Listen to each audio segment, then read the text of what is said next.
So I wake up before my roommates because I need about 30 minutes to mentally prep for them. They're really cool kids. I actually really like them. They're travel bugs, they have their own interests, they are sassy as fuck, and they keep me going all of the time. Is there anything else you want to touch on about the roommates? I'd like them to move out. I was still recording. Okay.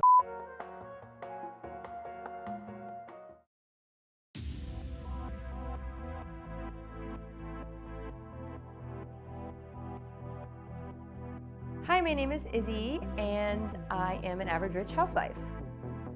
An average rich housewife is a housewife, obviously, but we're average rich. We're not quite as wealthy as J-Lo and Jay-Z, but not quite living in the boroughs. I'm gonna let you into my world. The friends, the chaos. Can I have a really dirty Franco's martini? The restaurants, the fashion, all of it. You're going to see the inside world of an actual Manhattan housewife.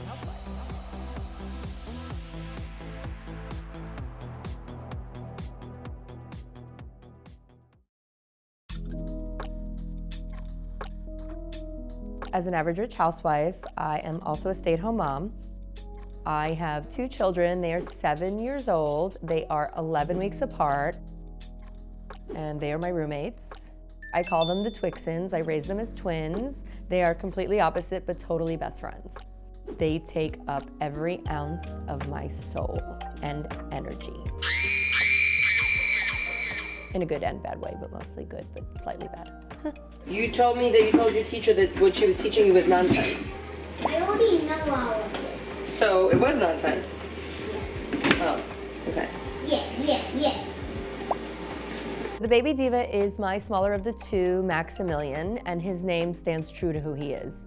If you ever think about what would a person named Maximilian behave like, this is it. Because we're baby divas.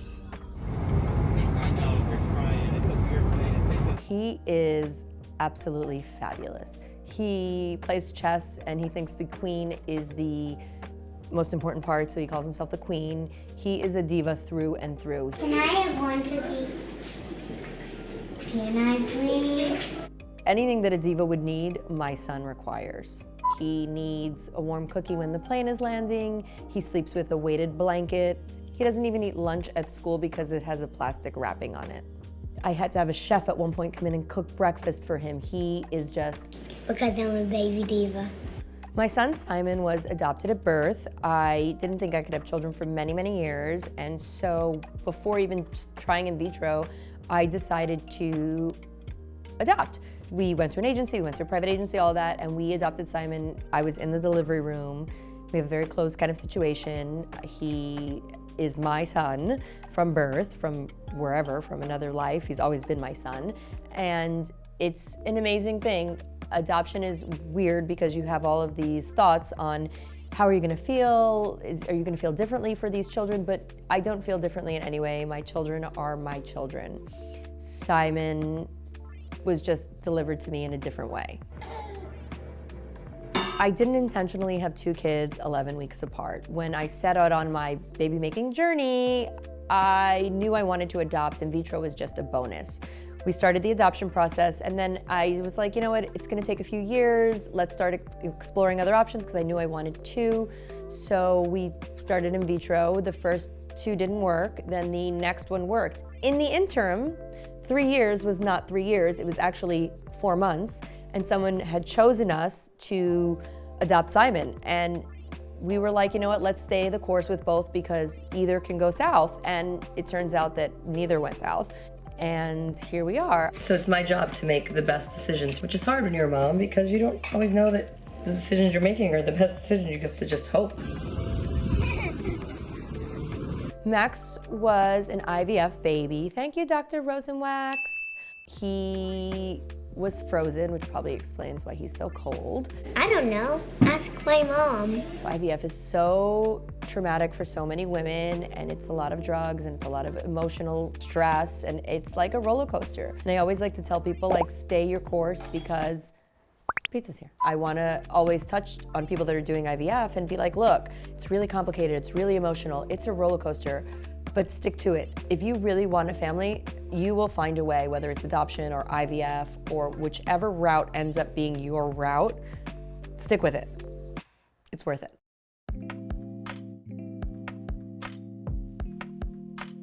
So everybody in New York has a full staff, nannies, chefs, cooks, drivers. I actually do not. I decided to do this whole organic thing and raise my kids myself because, well, I'm their mom, and who's gonna do it better than me? I raise my own children. My sugar daddy got lucky. His wife doubles as his nanny.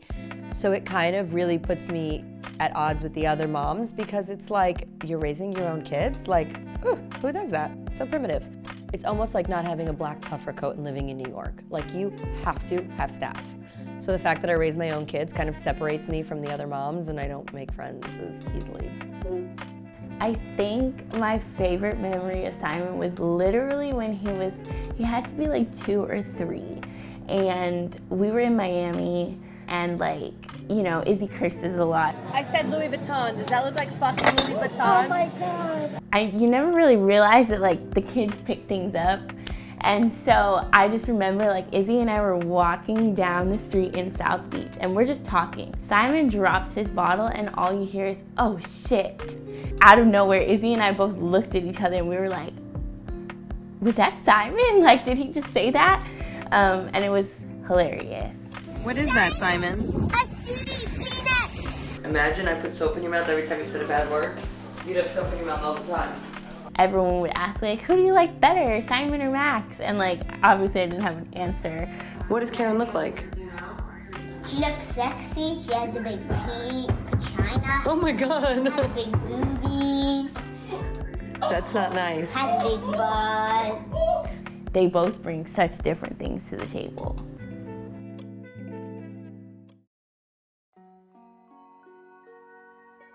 I wake up before my roommates because I need about 30 minutes to mentally prep for them. So they get up, I get up, have some coffee. The world runs on coffee, especially me. Then they get up and we make breakfast, we go to school. We usually take the city bus. I know that's so weird, unless it's really cold, then I drive. But rich people ride the bus and I get them to school. And I usually go to the gym, do my housewife stuff, have lunch. I pick them up from school and they either have a play date at an apartment that's much fancier than mine, or we go to the playground. It's really like basic mom life. Even though we live in Manhattan and people don't understand what it's like raising kids in Manhattan, New York City is their backyard. Central Park is where my kids will grow up. Like, these things that you see in movies are literally where my kids will be. They go to the Metropolitan Museum of Art and class trips. They will see Broadway shows. They've seen Broadway shows by the time they're 5 years old. They live a different kind of life, and people are always like, how can you raise kids in Manhattan? Move to the suburbs for space. I don't need space, I need location. But I really enjoy raising my fucking kids. Like, I like them, they're cool, and I feel like they wouldn't be this cool if they weren't being raised by me. Next week on The Average Rich Housewife. The weird white couple are my best friends, Maurice and Jane. Maurice I've known about 5 years, Jane 10, and now they've become best friends. We're all kind of a family.